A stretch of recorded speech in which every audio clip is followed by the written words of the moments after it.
दोस्तों स्वागत है आपका अपना चैनल टीचिंग करियर सेंटर में। तो उम्मीद है कि आप लोग बहुत ही अच्छे होंगे। तो जिसका भी एग्जाम है दोस्तों, हमने जो आपके लिए चलाया गया था भारतीय वन का सीरीज, इसमें हम लोग 9th और 10th के सभी क्वेश्चन को देख रहे थे। न्यू सिलेबस जिस तरह की आपका अकॉर्डिंग चल रहा था, इसमें हम लोग 2 सेट देख लिए थे। तो आज हम लोग तीसरा सेट देखेंगे। आपको बोले थे कि इसमें कुल 1100 प्रश्न है। कितना है दोस्तों?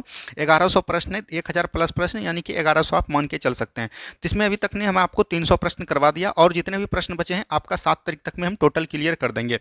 और रहा बात आपका जो है, आज आपका मैराथन पॉलिटी का आएगा। पॉलिटी का मैराथन एकदम बहुत महत्वपूर्ण होगा। आपके एग्जाम में 10 से 12 प्रश्न पॉलिटी के जरूर बनते हैं। अगर ये पूरी मैराथन को पूरी तरह से आप देख लेते हैं तो ये टोटल प्रश्न आप बनाने के लायक हो जाइएगा। तो चलिए आज के हम सेशन को स्टार्ट करते हैं। आज का देखिएगा क्या है यहाँ पर, भारतीय वन का प्रैक्टिस सेट। ठीक है, तो चलिए हम लोग आज स्टार्ट करते हैं आज के प्रथम क्वेश्चन को। ठीक है, तो यहाँ पर देखिए दिया गया, सबसे पहले आपका पॉलिटी है, उसके बाद फिजिक्स है, उसके बाद आपका हिस्ट्री आएगा, उसके बाद हम सभी सब्जेक्ट को लिए गए हैं। तो यहाँ पर दिया गया भारतीय संविधान का कौन सा अनुच्छेद उपराष्ट्रपति के पद को निरूपित करता है। तो यहाँ पर उपराष्ट्रपति, कल हमने आपको बता दिया था, राष्ट्रपति बता दिया था, जिसे पिछले वीडियो में हमने आपको बताया था राष्ट्रपति के बारे में, राजकीय नीति निर्देशक तत्व, मौलिक अधिकार, ये सब हो गया था। बहुत ही सिलसिले ढंग से हमने तैयार किया, जिसमें कि आपका पूरा सिलेबस भी कंप्लीट हो जाएगा 1100 क्वेश्चन में। ठीक है, तो यहाँ पर उपराष्ट्रपति के बारे में जानिए। इसका ट्रिक होता है दोस्तों क्या, उसरा निका चूस। क्या होता है दोस्तों? उसरा निका चूस। अगर आपको किसी को याद नहीं है तो ये फार्मूला आपको ट्रिक याद रख सकते हैं। जैसे होता है कि याद रखेगा, इसका 63 से अनुच्छेद स्टार्ट होता है उपराष्ट्रपति का। उपराष्ट्रपति बोला गया कि भारत का एक उपराष्ट्रपति होगा, यह अनुच्छेद 63 में बोला गया है। किसमें बोला गया है? भारत का एक उपराष्ट्रपति होगा, यह अनुच्छेद 63 में है। उसके बाद 64 में बोला गया है कि यह राज्यसभा का पदेन सभापति होगा। क्या बोला गया दोस्तों? राज्यसभा का सभापति होगा। ये जो है अनुच्छेद कितना में बोला गया है? 64 में बोला गया। उसके बाद 65 में क्या बोला गया दोस्तों? जब राष्ट्रपति पद पर न रहे तो उसके जगह कार्य कौन करेगा? तो ये उपराष्ट्रपति करेगा। तो ये भी चीज़ एकदम आपको ध्यान रखनी है। ठीक है, उसके बाद 66 आता है। 66 में याद रखेगा, इनके निर्वाचन के बारे में बात की गई है। किनके बारे में? उपराष्ट्रपति के निर्वाचन के बारे में बात किया गया कि इनके निर्वाचन में कौन कौन भाग लेगा, तो ये चीज़ बताया गया है। उसके बाद एक आता है अनुच्छेद 67। 67 में याद रखेगा क्या बोला गया? कार्यकाल। 67 में क्या होगा दोस्तों? कार्यकाल होगा, यानी कि 5 वर्षों का होता है कार्यकाल, आपको उपराष्ट्रपति का ये भी पता होगा। उसके बाद एक आता है दोस्तों 68। 68 में क्या बोला गया? तो ये भी चीज़ ध्यान रखनी है, राष्ट्रपति की पद रिक्त, यानी कि पद का जैसे रिक्त होगा, तो ये भी चीज़ बोला गया, यानी कि 68 में। उसके बाद एक आता है 69। 69 में क्या बोला गया दोस्तों? यानी कि राष्ट्रपति की शपथ, उपराष्ट्रपति की शपथ के बारे में जानकारी दी गई है, और इनको शपथ कौन दिलाएगा? तो ये भी ध्यान रखना, राष्ट्रपति दिलाएंगे। तो यहाँ पर से ये जो हमने आपको पहले बताया था उसरा निकाचूस, इससे आपका टोटल चीज़ बन जाएगा। जैसे उपराष्ट्रपति हो जाएगा 53, 54 सभापति राष्ट्रपति के पद पर, ये हो जाएगा निर्वाचन, कार्यकाल, तो ये सब चीज़ चयनित हो जाएगा। उसके बाद शपथ हो जाएगा। तो यहाँ से ये सब चीज़ घटनाएं एकदम आपको ध्यान रखनी चाहिए। अभी देखिएगा, वर्तमान में बात करिएगा तो भारत का उपराष्ट्रपति कौन है दोस्तों? भारत का उपराष्ट्रपति अभी आपको पता रहना चाहिए। भारत का अगर सर्वप्रथम उपराष्ट्रपति की बात करिएगा तो वो हो जाएगा राधाकृष्ण। कौन हो जाएगा? सर्वपल्ली राधाकृष्ण हो जाएगा। लेकिन अभी वर्तमान में अगर बात कीजिएगा तो वर्तमान में आपका हो जाएगा जगदीप धनखड़। कौन हो जाएगा? जगदीप धनखड़ हो जाएगा। तो ये भी चीज़ एकदम आपको ध्यान रखनी चाहिए। और इसका जो आंसर हो जाएगा ये हो जाएगा अनुच्छेद 63। क्या हो जाएगा दोस्तों? अनुच्छेद 63 में राष्ट्रपति की उपराष्ट्रपति की चर्चा की गई है। चलिए बढ़ते हैं हम लोग अगले प्रश्न की तरफ। नेक्स्ट क्वेश्चन को ध्यान से देखिए क्या बोला गया। संविधान में उपराष्ट्रपति के संबंधित प्रावधान किस देश के संविधान से ग्रहण किया गया? देखिए वैसे तो आपका भारतीय संविधान जो बना है वो कई कई देशों के ग्रहण से बना है, यानी कई देशों से कई चीज़ लिए गए हैं। तो यहीं पर बोला गया कि उपराष्ट्रपति का पद किन देशों से लिया गया है। तो आपको याद रखना, उपराष्ट्रपति का पद जो लिया गया अमेरिका से लिया गया। कहाँ से लिया गया दोस्तों? अमेरिका से। और याद बात कीजिएगा अमेरिका से क्या लिया गया, तो याद रखिएगा राष्ट्रपति पर जो महाभियोग लगता है दोस्तों, ये भी कहाँ से लिया गया? तो ये भी लिया गया है अमेरिका से ही। तो ये भी चीज़ ध्यान रखिएगा। उसके बाद आपको पता होगा अमेरिका से मौलिक अधिकार भी लिया गया है। मौलिक अधिकार लिया गया, उसके बाद न्यायिक स्वतंत्रता यहीं से लिया गया है। उसके बाद आयरलैंड से याद रखना है डीपीएसपी लिया गया। क्या लिया गया दोस्तों? डीपीएसपी, जिसको कि हम लोग बोलते हैं नीति निर्देशक तत्व। कनाडा से केंद्र राष्ट्र संबंध के बारे में। इंग्लैंड से भी कई सारी चीज़ लिए गए, जैसे आपका हो गया राष्ट्रपति का पद। उसके बाद मतलब बोल सकते हैं कि न्यायिक प्रक्रिया यहीं से लिया गया है, संसदीय प्रणाली यहीं से लिया गया है। तो ये सब चीज़ भी एकदम आपको ध्यान रखनी है। चलिए, तो यहाँ से आंसर क्या हो जाएगा? ऑप्शन नंबर डी हो जाएगा। चलिए बढ़ते हैं हम लोग अगले प्रश्न की तरफ। नेक्स्ट क्वेश्चन को ध्यान से देखिए क्या बोला गया। भारतीय संसद की चर्चा संविधान के किस अनुच्छेद के अंतर्गत की गई है? तो यहाँ पर बोला गया कि संसद, देखिए भारत में एक संसद है, संसद की चर्चा आपको ध्यान रखना। संसद का गठन सबसे पहले अगर पूछेगा तो याद रखना है, आपको याद रखना 3 अप्रैल 1952 को हुआ है। कब हुआ है दोस्तों? 3 अप्रैल 1952 को इसका गठन हुआ है। और याद रखिएगा संविधान संसद के 3 अंग होते हैं। कितना होते हैं दोस्तों? संसद के 3 अंग होते हैं। जैसे बोल सकते हैं कि एक होता है राज्यसभा, एक होता है लोकसभा, और एक होता है राष्ट्रपति। ठीक है, और याद रखिएगा इसका याद करने का ट्रिक है सरल। क्या है सरल? याद नाम रखिएगा सरल। क्या? सरल। स्व से हो गया संसद, रो से राज्यसभा, लो से लोकसभा। ये याद रखिएगा 79, 80 और 81 ये आपका अनुच्छेद हो जाएगा। क्या हो जाएगा दोस्तों? 79, 80 और 81 आपका अनुच्छेद हो जाएगा। यानी 79 में बोल सकते हैं संसद की चर्चा है, 80 में राज्यसभा की चर्चा है, और 81 में लोकसभा की चर्चा है। तो यहाँ पर से आपका पूछा गया कि संसद, तो संसद हो जाएगा ऑप्शन नंबर डी 79। ठीक है, ऑप्शन नंबर बी बिल्कुल राइट आंसर आपका हो जाएगा। चलिए बढ़ते हम लोग अगले प्रश्न की तरफ। नेक्स्ट क्वेश्चन को ध्यान से देखिए क्या बोला गया। भारतीय संविधान का कौन सा अनुच्छेद महान्यायवादी को किसी भी सदन अथवा उसकी समितियों में बोलने का अधिकार देता है। देखिए भारत का जो एक प्रथम विधि अधिकारी होगा वो उसको क्या बोलते हैं हम लोग, महान्यायवादी बोलते हैं। क्या बोलते हैं दोस्तों, महान्यायवादी बोलते हैं। तो ये भी चीज़ ध्यान रखने है। और महान्यायवादी जो भारत का एक महान्यायवादी होगा, इसकी चर्चा भारतीय संविधान के अनुच्छेद 76 में की गई है। कहाँ पर की गई, 76 में। लेकिन याद रखिएगा जब महान्यायवादी किसी भी सदन में, चाहे लोकसभा हो राज्यसभा हो, वो किसी भी सदन में जाके बैठ सकते हैं, बोल सकते हैं, लेकिन याद रखिएगा वोट नहीं दे सकते हैं। क्या नहीं दे सकते हैं, वोट नहीं दे सकते हैं। और इसकी चर्चा दिया गया अनुच्छेद 88 में। कहां पर दिया गया, अनुच्छेद 88 में। और यह भी आपका 1275 में दरोगा में पूछा गया क्वेश्चन था। तो यह भी चीज़ ध्यान रखनी है। तो यहां से आपका आंसर हो जाएगा ऑप्शन नंबर डी। वही चीज़ पूछ रहा था कि महान्यायवादी किस सदन में बैठ सकता है लेकिन समितियों के बोलने का अधिकार है, तो अनुच्छेद 88 के अंतर्गत। ठीक है, चलिए बढ़ते हैं हम लोग अगले प्रश्न की तरफ। नेक्स्ट क्वेश्चन को ध्यान से देखिए क्या बोला गया। नेक्स्ट क्वेश्चन यहाँ पर दिया गया दोस्तों, सर्वप्रथम भारत सरकार का विधि अधिकारी कौन होता है। तो विधि अधिकारी सर्वप्रथम अगर भारत सरकार की विधि अधिकारी बात कीजिएगा तो ये होता है महान्यायवादी। कौन होता है दोस्तों, महान्यायवादी। अभी तुरंत हमने बताया। और याद रखिएगा राज्य सरकार में कौन होता है, तो इसको बोलते हैं महाधिवक्ता। जैसे इंग्लिश में इसको बोलते हैं अटॉर्नी जनरल। क्या बोलते हैं दोस्तों, अटॉर्नी जनरल बोलते हैं। और याद रखिएगा महाधिवक्ता को बोलते हैं एडवोकेट। क्या बोलते हैं, एडवोकेट जनरल बोलते हैं। तो ये भी चीज़ एकदम आपको ध्यान रखनी है। और इसकी चर्चा भारतीय संविधान के 165 आर्टिकल में है। तो ये भी चीज़ एकदम आपको ध्यान रखनी चाहिए। चलिए बढ़ते हैं हम लोग अगले प्रश्न की तरफ। नेक्स्ट क्वेश्चन को ध्यान से देखिए क्या बोला गया। संविधान का कौन सा अनुच्छेद भारत के नियंत्रण एवं महालेखा परीक्षक के कर्तव्य को निर्धारण करता है।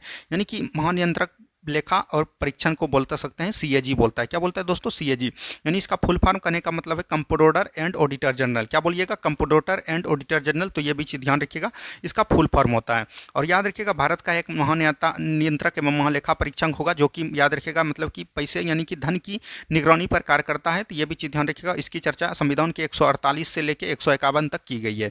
तो 148 में बोला गया है कि ये याद रखिएगा कि भारत का एक नियंत्रण एवं महालेखा परीक्षण होगा। उसके बाद 149 में क्या बोला गया है, तो यहाँ रखिएगा इनके कार्यों के बारे में बताया गया था। और प्रश्न आपकी यही मांग कर रहा था कि कर्तव्य को निर्धारण करता है, तो 149 हो जाएगा। आपको 148 नहीं मारना है। 148 में बोला गया है कि भारत का एक सीएजी होगा यानी comptroller and auditor general of India होगा। और इसके काम के बारे में 149 जो है हमें जानकारी देता है। याद रखिएगा सीएजी के यानी कि कैग की जो है मित्र के रूप में एक कार्य करता है, उसका नाम क्या है, याद रखिएगा लोक लेखा समिति। क्या है दोस्तों, लोक लेखा समिति। तो ये भी चीज़ एकदम आपको ध्यान रखनी है। ठीक है, चलिए बढ़ते हैं हम लोग अगले प्रश्न की तरफ। नेक्स्ट क्वेश्चन को ध्यान से देखिए क्या बोला गया। निम्नलिखित में से किस राज्य में द्विसदनात्मक विधायिका नहीं है। यानी कि याद रखिएगा द्विसदनात्मक विधायिका बोल सकते हैं कि विधायिका जो दो अंग हो गए विधानमंडल के, एक होता है विधान परिषद, ठीक है, एक होता है विधान परिषद और एक होता है विधानसभा। ठीक है, तो ये चीज़ दोनों जो है कहाँ पर पढ़ते हैं, तो याद रखिएगा भारत के मात्र 6 राज्य में ही ये पढ़ते हैं। तो एक आपका हो गया उत्तर प्रदेश, उसके बाद बिहार हो गया, उसके बाद कर्नाटक हो गया, उसके बाद आपका होता है महाराष्ट्र। क्या होता है दोस्तों, महाराष्ट्र होता है, उसके बाद होता है तेलंगाना। तो ये भी चीज़ एकदम आपको ध्यान रखनी है। और एक आपका कर्नाटक तो यहाँ दिया गया, यानी 1 2 3 4 5 6 राज्य में होता है। यह मध्य प्रदेश में नहीं होता है। इसको याद करने का ट्रिक भी है, याद रखिएगा तू भी मजा कर। क्या दोस्तों, तू भी मजा कर। तो ये इस तरह से आप इसको याद रख सकते हैं। ठीक है, तू से हो गया तेलंगाना, यू से उत्तर प्रदेश, बी आई से बिहार और एम से महाराष्ट्र और ए से आंध्र प्रदेश, एक कर्नाटक, एक आंध्र प्रदेश भी पड़ता है। तो ये भी चीज़ एकदम आपको ध्यान रखनी है। ठीक है, चलिए बढ़ते हैं हम लोग अगले प्रश्न की तरफ। नेक्स्ट क्वेश्चन देखिए क्या बोला गया। अब देखिए यहाँ से फिजिक्स का क्वेश्चन है। फिजिक्स के क्वेश्चन को बहुत अच्छे तरीके से समझिएगा क्योंकि आपके बिहार पुलिस एग्जाम में फिजिक्स का क्वेश्चन अधिकतर पूछा जाता है। नेक्स्ट क्वेश्चन है साइकिल, मोटरसाइकिल, कार और रेलगाड़ी के किसका जड़त्व अधिक है। देखिए कल जो है दोस्तों, कल जो है आपका आज हमने कल देखे होंगे आप, हमने हिस्ट्री का पूरा मैराथन करवा दिया था। आज जो है आपका शाम में जो है पॉलिटी का मैराथन आएगा 8:30 PM में। तो यह भी चीज़ एकदम आपको ध्यान रखना है, 8:30 PM में आएगा। ठीक है, तो इस सब चीज़ को एकदम ध्यान रखिएगा। पॉलिटी से अगर 10 से 12 प्रश्न पूछे जाते हैं आपके एग्जाम में, अगर इस वीडियो के सारे क्वेश्चन को आप बहुत ही अच्छे तरीके से समझ लेते हैं तो आपको हम वो विश्वास दिलाते हैं कि आप 10-12 प्रश्न में एकदम आराम से सभी क्वेश्चन को सही कर लीजिएगा। क्योंकि पॉलिटी का क्वेश्चन एकदम सिलसिले ढंग से तैयार किया गया है, आपको सिलेबस के अकॉर्डिंग मिलेगा। तो यहाँ पर से बोला गया कि जड़त्व, जड़त्व जो है सबसे अधिक किस में होगा, साइकिल है, मोटरसाइकिल है, कार है और रेलगाड़ी है। तो आपको याद रखना है जड़त्व किस पर निर्भर करता है दोस्तों, द्रव्यमान पर निर्भर करता है। किस पर करता है, द्रव्यमान पर निर्भर करता है। यानी कि द्रव्यमान करने का मतलब है कि जिसका कि वजन सबसे अधिक होगा उसका जड़त्व अधिक होगा। तो जड़त्व तो सभी बराबर होगा नहीं। मोटरसाइकिल का जड़त्व अधिक होगा नहीं, साइकिल से अधिक होगा मोटरसाइकिल का, मोटरसाइकिल से अधिक कार का, कार से अधिक रेलगाड़ी का, सबसे अधिक हो जाएगा रेलगाड़ी का। तो रेलगाड़ी का जरूरत अधिक हो जाएगा। ऑप्शन नंबर सी बिल्कुल राइट आंसर आपका हो जाएगा। ठीक है, चलिए बढ़ते हैं हम लोग अगले प्रश्न की तरफ। नेक्स्ट क्वेश्चन को ध्यान से देखिए क्या बोला गया। नेक्स्ट क्वेश्चन है निम्नलिखित में से कौन सही है। तो याद रखिएगा यहाँ पर जो है बल के बारे में पूछा गया, इसका फार्मूला। तो याद रखिएगा बल बराबर क्या होता है दोस्तों, तो याद रखिएगा द्रव्यमान गुना त्वरण होता है, यानी m गुना a होता है। याद रखिएगा F बराबर ma। तो बल को क्या लिख सकते हैं, न्यूटन। अगर 1 न्यूटन है तो यहाँ पर से लिख सकते हैं, तो ये 1 kg हो जाएगा, 1 kg। और जो याद रखिएगा इसका एक्सेलरेशन यानी त्वरण का क्या होता है, मीटर पर सेकंड स्क्वायर होता है। तो याद रखते हैं मीटर पर सेकंड स्क्वायर, इसको हम लिख सकते हैं। तो यानी यही हो जाएगा ऑप्शन नंबर सी बिल्कुल राइट आंसर आपका हो जाएगा। कई बार जो है न्यूटन का याद रखिएगा, बल का अगर आपको पूछ दीजिए तो फार्मूला हो गया केजी मीटर पर सेकंड स्क्वायर, इसका मात्रक हो गया। लेकिन आपको पूछेगा कि न्यूटन का बीमा कब पूछा देता है, तो याद रखिएगा जब केजी है तो केजी का क्या हो जाएगा, एम हो जाएगा। एम का क्या हो जाएगा दोस्तों, एल हो जाएगा। और जो है टी नीचे है तो याद रखिएगा सेकंड का टी होता है, तो हम लोग लिख सकते हैं एम एल टी -2 हो जाएगा। तो ये ऊपर जब जाएगा तो यहाँ पर से ये इसका बीमा हो जाएगा। तो ये भी चीज़ एकदम आपको ध्यान रखनी चाहिए। चलिए बढ़ते हम लोग अगले प्रश्न की तरफ। नेक्स्ट क्वेश्चन देखिए क्या बोला गया, पदार्थ के संवेग और वेग के अनुपात को कौन सी भौतिक राशि प्राप्त की जा सकती है। देखिए संवेग बराबर क्या होता है, पी बराबर होता है दोस्तों एम भी, यानी कि द्रव्यमान गुना वेग। तो पी संवेग भी दिया गया है, भी वेग भी दिया गया, यानी अब क्या निकाल सकते हैं इस दोनों से, आप द्रव्यमान निकाल सकते हैं। एम मतलब हो गया द्रव्यमान, तो द्रव्यमान यहाँ निकाल सकते हैं। तो ऑप्शन नंबर सी बिल्कुल राइट आंसर आपका हो जाएगा, यही आपका प्रश्न बोल रहा था। चलिए बढ़ते हम लोग अगले प्रश्न की तरफ। नेक्स्ट क्वेश्चन देखिए क्या बोला गया। नेक्स्ट क्वेश्चन है बल की परिभाषा आती है न्यूटन के। तो याद रखिएगा बल की परिभाषा न्यूटन के किस नियम से आती है, पहले नियम से आती है। तो यहाँ पर से हो जाएगा न्यूटन के पहले नियम से, ठीक है। और याद रखिएगा न्यूटन के दूसरे नियम से क्या जानते हैं हम लोग, एफ बराबर एम ए फार्मूला इसके पता करते हैं, ठीक है। और तीसरे नियम से इस दोनों के बीच में संबंध को पता करते हैं, याद रखिएगा। और जो है यहाँ गुरुत्वाकर्षण नियम है, तो ये तो आपका अलग हो गया। गुरुत्वाकर्षण नियम बराबर बोल सकते हैं कि एफ बराबर होता है GM1 × M2 बटे R²। ये भी चीज़ एकदम आपको फार्मूला याद रखना, कई बार इससे रिलेटेड क्वेश्चन पूछा दिया जाता है, ठीक है। आर हो गया इसके बीच की दूरी के वर्ग के व्युत्क्रमानुपाती होता है, तो ये भी चीज़ एकदम आपको ध्यान रखनी है। चलिए बढ़ते हम लोग अगले प्रश्न की तरफ। नेक्स्ट क्वेश्चन को ध्यान से देखिए क्या बोला गया, बल का एसआई मात्रक न्यूटन होता है और यह, तो याद रखिएगा जब एसआई मात्रक न्यूटन हो गया बल का, तो इसका याद रखिएगा 10⁵ डाइन के बराबर होता है। किसके द्वारा होता है, 10⁵ डाइन के बराबर होता है। तो ये भी चीज़ एकदम आपको ध्यान रखनी है। चलिए बढ़ते हम लोग अगले प्रश्न की तरफ। नेक्स्ट क्वेश्चन देखिए क्या बोला गया। नेक्स्ट क्वेश्चन है बल गुणनफल है, अभी तुरंत हमने बताया द्रव्यमान और त्वरण का गुणनफल है। तो ये बोल सकते हैं ऑप्शन नंबर बी बिल्कुल राइट आंसर आपका हो जाएगा, ठीक है। चलिए नेक्स्ट क्वेश्चन की तरफ बढ़िए। नेक्स्ट क्वेश्चन देखिए क्या बोला गया। नेक्स्ट क्वेश्चन है अश्व यदि एकाएक चलना प्रारंभ कर दे तो अश्वारोही के गिरने की आशंका का कारण है। देखिए सबसे पहले अश्व मतलब होता है घोड़ा, तो ये भी चीज़ एकदम आपको ध्यान रखनी है।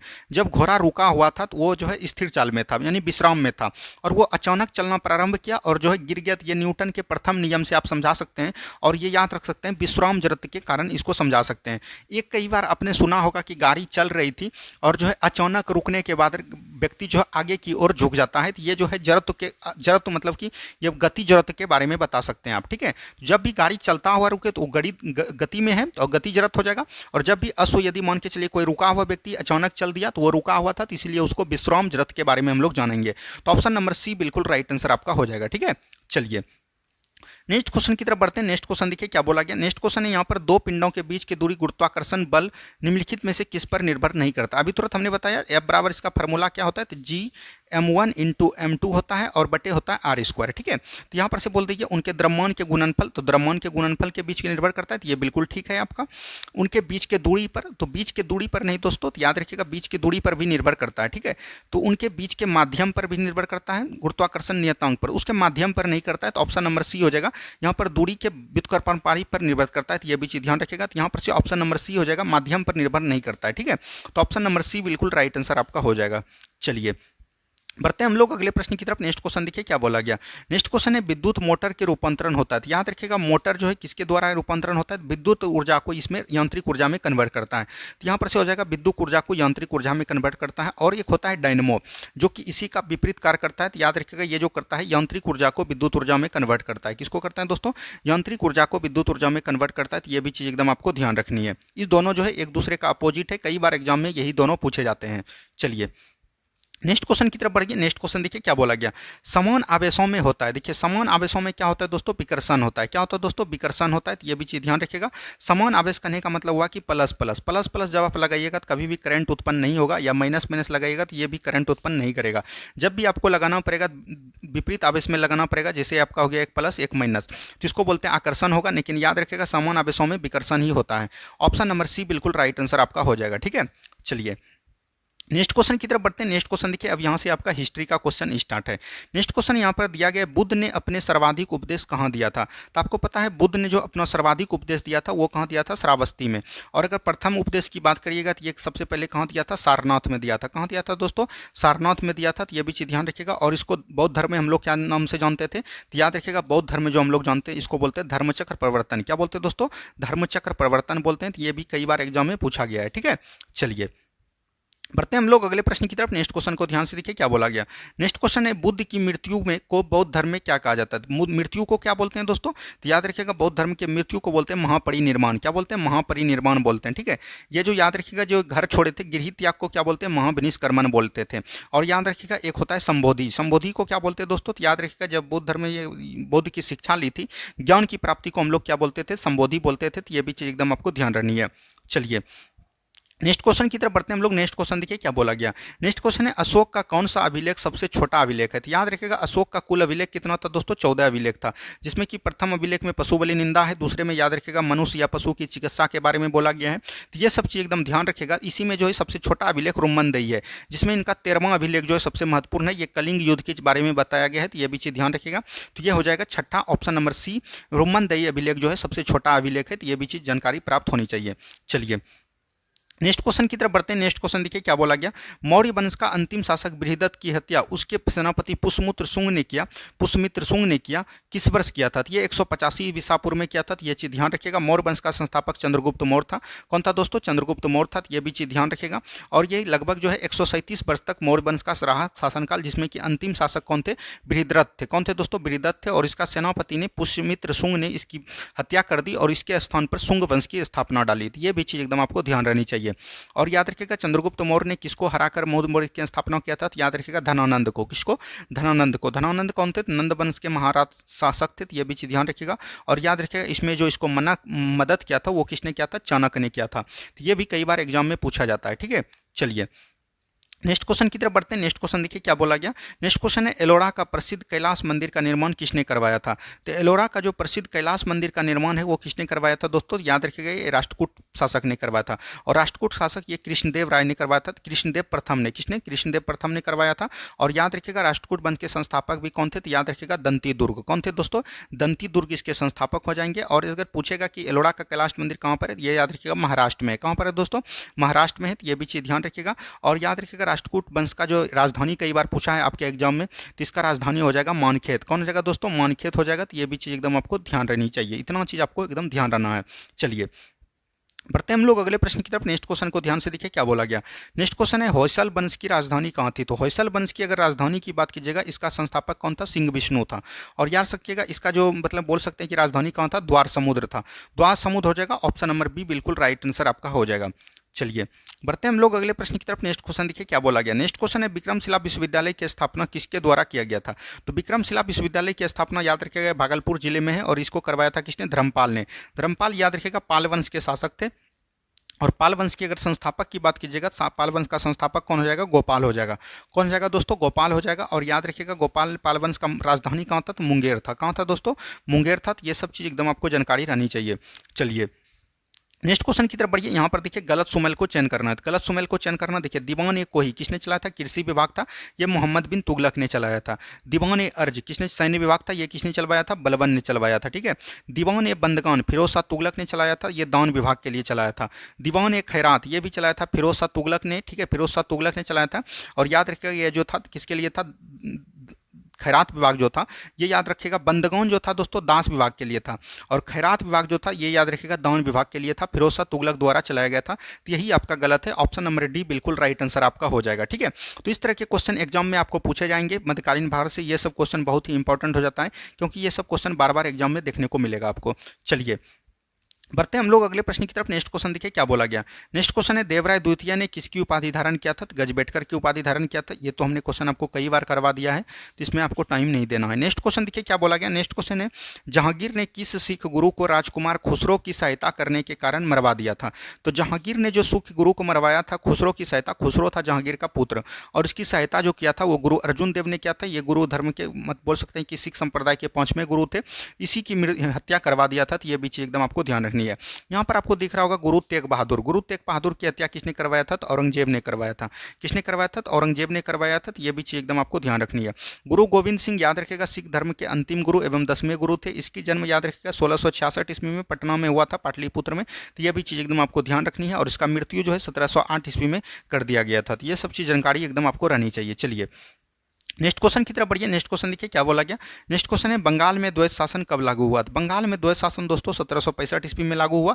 ये किसने किया, क्लाइव ने इसको लागू किया है। किसने किया, क्लाइव ने लागू किया है। और अंत की बात कीजिएगा तो अंत इसका किसने किया है, तो याद रखिएगा 1772 ईस्वी में वारेन हेस्टिंग ने किया है। ठीक है, चलिए बढ़ते हैं हम लोग अगले प्रश्न की तरफ। नेक्स्ट क्वेश्चन देखिए क्या बोला गया। नेक्स्ट क्वेश्चन है पीस्ट इंडिया एक्ट कब पारित किया गया। तो पीस्ट इंडिया एक्ट जो पारित हुआ है दोस्तों ये 1784 में हुआ है। तो इसी को बोलते हैं पीस्ट इंडिया एक्ट के बारे में। ठीक है, 1784 में ये इसमें जो है याद रखिएगा बोर्ड ऑफ डायरेक्टर और बोर्ड ऑफ कंट्रोलर की गठन भी किया गया था। तो ये भी चीज़ ध्यान रखनी है, बोर्ड ऑफ डायरेक्टर और बोर्ड ऑफ कंट्रोलर। चलिए बढ़ते हैं हम लोग अगले प्रश्न की तरफ। नेक्स्ट क्वेश्चन को ध्यान से देखिए क्या बोला गया। नेक्स्ट क्वेश्चन यहाँ पर है सहायक संधि स्वीकार करने वाला पहला राज्य कौन था। तो सहायक संधि स्वीकार करने वाला सबसे पहला राज्य की बात करिएगा तो वो हो जाएगा हैदराबाद। क्या हो जाएगा दोस्तों, हैदराबाद हो जाएगा। इसने जो है 1798 ईस्वी में सहायक संधि को स्वीकार किया था। मैसूर ने 1799 में किया था। ये भी चीज़ एकदम आपको ध्यान रखनी है, 1799 में मैसूर ने किया था। ठीक है, तो ये सब चीज़ ध्यान रखिएगा। 1801 में किसने किया था, तो अवध ने किया था। तो ये भी चीज़ ध्यान रखनी है। तो ये सब क्वेश्चन को एकदम आपको पूरा जानकारी रहनी चाहिए। चलिए नेक्स्ट क्वेश्चन देखिए क्या बोला गया। नेक्स्ट क्वेश्चन है बोर्ड ऑफ रेवेन्यू की स्थापना किसके शासनकाल में हुई थी। तो बोर्ड ऑफ रेवेन्यू की स्थापना जो किया था वो किसने किया था, तो याद रखिएगा बोर्ड ऑफ रेवेन्यू की स्थापना वारेन हेस्टिंग ने किया था। वारेन हेस्टिंग का कार्यकाल याद रखिएगा 1700 लेके लगभग बोल सकते हैं कि 65 से लेके 72 तक इसकी कार्यकाल था। सॉरी 1772 से लेके 1775 तक कितना था दोस्तों, 1772 से लेके 1785 तक इसकी जो याद रखिएगा मतलब कि इसका कार्यकाल रहा था। तो इसी के दौरान इसने याद रखिएगा बोर्ड ऑफ रेवेन्यू की स्थापना भी की थी। चलिए नेक्स्ट क्वेश्चन की तरफ बढ़ते हैं। नेक्स्ट क्वेश्चन देखिए क्या बोला गया। सुरक्षा प्रकोष्ठ की नीति किसने संबंधित है। सुरक्षा प्रकोष्ठ की नीति रिंग्स फेंग्स ऑफ पॉलिसी, ये भी याद रखिएगा। घेरे की नीति भी इसको बोलते हैं। घेरे की नीति भी याद रखिएगा वारेन हेस्टिंग से ही संबंधित है। ऑप्शन नंबर ए बिल्कुल राइट आंसर आपका हो जाएगा। चलिए नेक्स्ट क्वेश्चन की तरफ बढ़िए। नेक्स्ट क्वेश्चन देखिए क्या बोला गया। नेक्स्ट क्वेश्चन है किसने भारत में नागरिक सेवा का जनक कहा जाता है। तो नागरिक सेवा का जनक किसको बोलते हैं दोस्तों, या लॉर्ड कॉर्नवालिस को। इसी के समय में याद रखिएगा अस्थाई बंदोबस्त भी आया था। क्या आया था, अस्थाई बंदोबस्त 1793 ईस्वी में इसी के समय आया था। तो ये भी चीज़ ध्यान रखिएगा। और याद रखिएगा डलहौजी ने जो है रेलवे जनक माना जाता है और रॉबर्ट क्लाइव को कई नाम से जाना जाता है। विलियम पिट ने इसको स्वर्ण मतलब कि बोल सकते हैं स्वर्ग से उत्पन्न सेनानायक का दर्जा दिया था। चलिए नेक्स्ट क्वेश्चन की तरफ बढ़ते हैं। नेक्स्ट क्वेश्चन देखिए क्या बोला गया। किस एक्ट के द्वारा बंगाल के गवर्नर को भारत का गवर्नर जनरल बना दिया। देखिए जब बंगाल का गवर्नर था दोस्तों तो याद रखिएगा बंगाल के गवर्नर का पद आता है, याद रखना है आपको 1773 के रेगुलेटिंग एक्ट के द्वारा। उसके बाद जो एक एक्ट आता है आपका 1833 का एक्ट, इसमें जो है बंगाल के गवर्नर को याद रखिएगा बंगाल का गवर्नर जनरल बना दिया। क्या बना दिया दोस्तों, बंगाल का गवर्नर जनरल बना दिया। बंगाल के गवर्नर को बंगाल का गवर्नर जनरल बना दिया। उसके बाद याद रखिएगा 1833 के अधिनियम में याद रखिएगा भारत के बंगाल के गवर्नर जनरल को भारत का गवर्नर जनरल बना दिया 1833 के अधिनियम में। ठीक है, तो याद रखिएगा उसके बाद एक आता है 1858 का भारत शासन अधिनियम। इसमें जो याद रखिएगा भारत के मतलब कि बोल सकते हैं कि गवर्नर जनरल को उसको भारत का वायसराय बना दिया। और भारत के वायसराय पे सर्वप्रथम कौन बैठे, लॉर्ड कैनिंग बैठे। तो ये भी चीज़ एकदम आपको जानकारी रहना चाहिए। चलिए बढ़ते हैं हम लोग अगले प्रश्न की तरफ। नेक्स्ट क्वेश्चन देखिए क्या बोला गया। आलू में मोजैक रोग का कारक क्या है। तो याद रखिएगा मोजैक रोग जब भी बोलेगा किसी भी फल में तो वो विषाणु के कारण होता है। विषाणु का खोज किसने किया, तो ये याद रखना इवानोव्स्की ने किया। किसने किया, इवानोव्स्की ने सबसे पहले खोज किया। और याद रखिएगा ये तंबाकू के पौधे में सबसे पहले खोज किया है। किसमें किया, तंबाकू के पौधे में। चलिए नेक्स्ट क्वेश्चन की तरफ बढ़ते हैं। नेक्स्ट क्वेश्चन देखिए क्या बोला गया। नेक्स्ट क्वेश्चन है कुत्ते के काटने से किस विषाणु के द्वारा घात रोग उत्पन्न होता है। तो कुत्ते के काटने से याद रखिएगा रेबीज रोग होता है। और रेबीज रोग को हम लोग क्या बोलते हैं, याद रखिएगा हाइड्रोफोबिया। हाइड्रोफोबिया करने का मतलब हुआ कि उसको पानी से डर लगने लगता है। और ये याद रखिएगा एक प्रकार का विषाणु के कारण होता है। तो ये भी चीज़ एकदम आपको ध्यान रखनी चाहिए। चलिए नेक्स्ट क्वेश्चन देखिए क्या बोला गया। नेक्स्ट क्वेश्चन है चेचक के टीके का विकास किसने किया था। तो चेचक के टीके का विकास किसने किया था दोस्तों, एडवर्ड जेनर ने किया था। किसने किया था, एडवर्ड जेनर ने किया था। तो ये भी चीज़ एकदम आपको ध्यान रखनी चाहिए। ऑप्शन नंबर सी बिल्कुल राइट आंसर आपका हो जाएगा। और चेचक याद रखिएगा 1970 से ही आपका जो है उन्मूलन हो गया है। तो ये भी चीज़ एकदम आपको ध्यान रखनी है। लुई पास्चर ने याद रखिएगा रेबीज के टीके की खोज किया था, जो अभी तो कुत्ते के काटने से होता है। तो इसकी खोज लुई पास्चर ने किया था। चलिए नेक्स्ट क्वेश्चन की तरफ बढ़िए। नेक्स्ट क्वेश्चन देखिए क्या बोला गया। विषाणु क्या है। तो विषाणु ना ही सजीव है ना ही निर्जीव है। बोल सकते हैं कि सजीव और निर्जीव का एक योजक कीड़ी है। तो इसको एक क्या बोल सकते हैं, ना कि बोल सकते हैं इसको नन सेलुलर। क्या बोल सकते हैं दोस्तों, नन सेलुलर बोल सकते हैं। तो ये भी चीज़ एकदम आपको ध्यान रखनी है। चलिए नेक्स्ट क्वेश्चन की तरफ बढ़ते हैं हम लोग। नेक्स्ट क्वेश्चन को ध्यान से देखिए क्या बोला गया। नेक्स्ट क्वेश्चन है किस रोग को भारत में पूरी तरह से उन्मूलन कर दिया है। अभी तुरंत हमने बताया चेचक को 1977 में ही उन्मूलन कर गया है। तो ये भी चीज़ एकदम आपको ध्यान रखना है। और याद रखिएगा ये जो होता है वेरियोला वायरस के द्वारा होता था। किसके द्वारा? वेरियोला वायरस के द्वारा होता है। ये भी चीज़ ध्यान रखिएगा। खसरा जो है मैक्सो वायरस के द्वारा होता है। मैक्सो वायरस के द्वारा खसरा होता है। ठीक है। छोटी माता याद रखिएगा वेरिसेला वायरस के द्वारा होता है। किसके द्वारा? वेरिसेला वायरस के द्वारा होता है। तो ये सब चीज़ एकदम आपको ध्यान रखनी चाहिए। नेक्स्ट क्वेश्चन की तरफ बढ़ते हैं हम लोग। नेक्स्ट क्वेश्चन को ध्यान से देखिए क्या बोला गया। नेक्स्ट क्वेश्चन है इन्फ्लुएंजा यानी कि एवियन इन्फ्लुएंजा बर्ड फ्लू जिसको बोलते हैं विषाणु में निम्नलिखित में से निरूपित किया जाता है। तो बर्ड फ्लू याद रखिएगा ये जो निरूपित होता है H5N1 के द्वारा होता है। ये विषाणु होता है एक प्रकार के H5N1। एक याद रखिएगा H1 और N1 द्वारा होता है। इसको हम लोग बोलते हैं स्वाइन फ्लू। क्या बोलते हैं दोस्तों? स्वाइन फ्लू बोलते हैं। तो ये दोनों चीज़ एकदम आपको ध्यान रखनी है। स्वाइन फ्लू H1N1 और जो याद रखिएगा ये आपको पूछेगा बर्ड फ्लू H5N1। ठीक है। चलिए बढ़ते हैं हम लोग अगले प्रश्न की तरफ। नेक्स्ट क्वेश्चन देखिए क्या बोला गया। नेक्स्ट क्वेश्चन यहाँ पर है डेंगू बुखार में मानव शरीर के किसकी कमी हो जाती है। तो डेंगू बुखार याद रखिएगा जो है ये मादा एडिप मच्छर काटने के द्वारा होता है। और इसमें याद रखिएगा प्लेटलेट्स की कमी हो जाती है। किसका हो जाता है? प्लेटलेट्स की कमी हमारे शरीर में हो जाती है। ठीक है। चलिए बढ़ते हैं हम लोग अगले प्रश्न की तरफ। नेक्स्ट क्वेश्चन को ध्यान से देखिए क्या बोला गया। निम्नलिखित में से किस व्यक्ति ने पोलियो का टीका विकसित किया था। तो पोलियो का टीका की खोज किसने किया था? तो याद रखिएगा इस सॉल्क ने। किसने किया था? इसका नाम शॉर्ट में याद रखिएगा सॉल्क। तो यहाँ इसका पूरा नाम हो जाएगा Jonas Edward Salk. Option number यहाँ पर से बी बिल्कुल राइट आंसर आपका हो जाएगा। क्या हो जाएगा दोस्तों? Option number B. ठीक है। चलिए नेक्स्ट क्वेश्चन की तरफ बढ़िए। नेक्स्ट क्वेश्चन देखिए क्या बोला गया। नेक्स्ट क्वेश्चन है स्पेसीज प्लेंटेरम पुस्तक किसने लिखा है। तो स्पेसीज प्लेंटेरम पुस्तक याद रखिएगा कैरोलस लिनियस ने लिखा था। इसने याद रखिएगा द्विनाम पद्धति के जनक बोलते थे। क्या बोलते थे? द्विनाम पद्धति के जनक इन्हीं को बोलते हैं। द्विनाम पद्धति के जनक इन्हीं ने बोलते हैं। तो ये भी चीज़ एकदम आपको ध्यान रखनी है। चलिए नेक्स्ट क्वेश्चन की तरफ बढ़ते हैं। नेक्स्ट क्वेश्चन देखिए क्या बोला गया। सभी जीव पौधे एवं जंतु बने होते हैं। तो ये रासायनिक अणुओं द्वारा होते हैं, कोशिका द्वारा भी बने होते हैं, जैव अणुओं द्वारा भी बने होते हैं। इनमें से सभी हो जाएगा। क्या हो जाएगा दोस्तों? इनमें से सभी इसका राइट आंसर आपका हो जाएगा। नेक्स्ट क्वेश्चन की तरफ बढ़िए। नेक्स्ट क्वेश्चन देखिए क्या बोला गया। नेक्स्ट क्वेश्चन है शैवालों में संचित भोजन के रूप में होता है। देखिए शैवाल एक प्रकार का क्या हो गया दोस्तों? पौधा हो जाएगा। तो पौधों में संचित भोजन किसके द्वारा होता है? स्टार्च के रूप में होता है। तो ऑप्शन नंबर बी हो जाएगा। और याद रखिएगा ये थैलोपेटा समूह के पौधा है। किसको है? थैलोपेटा समूह के पैदा है। तो ये भी चीज़ एकदम आपको ध्यान रखना है। थैलोपेटा समूह का मात्र एक पौधा कौन है? शैवाल है। तो ये भी चीज ध्यान रखिएगा। थैलोपोडा समूह उसको बोलते हैं जो कि जलीय पौधे होते हैं, उसको बोलते हैं थैलोपोडा समूह। ठीक है। चलिए बढ़ते हैं हम लोग अगले प्रश्न की तरफ। नेक्स्ट क्वेश्चन देखिए क्या बोला गया। कपास के पौधे का वंशीय नाम है। कपास के पौधे को नाम को हम लोग क्या बोलते हैं दोस्तों? तो याद रखिएगा गॉसिपियम। क्या बोलते हैं दोस्तों? गॉसिपियम बोलते हैं। और इसका वैज्ञानिक नाम यही है गॉसिपियम। चलिए नेक्स्ट क्वेश्चन की तरफ बढ़ते हैं। नेक्स्ट क्वेश्चन देखिए क्या बोला गया। नेक्स्ट क्वेश्चन है चपटे फीतानुमा परजीवी कृत्रिमी किस संघ के सदस्य होते हैं। तो चपटा हो गया, फीतानुमा हो गया, तो इसी से पता लग जाएगा। तो ये प्लेटे हेलमिंथीज है। क्या है दोस्तों?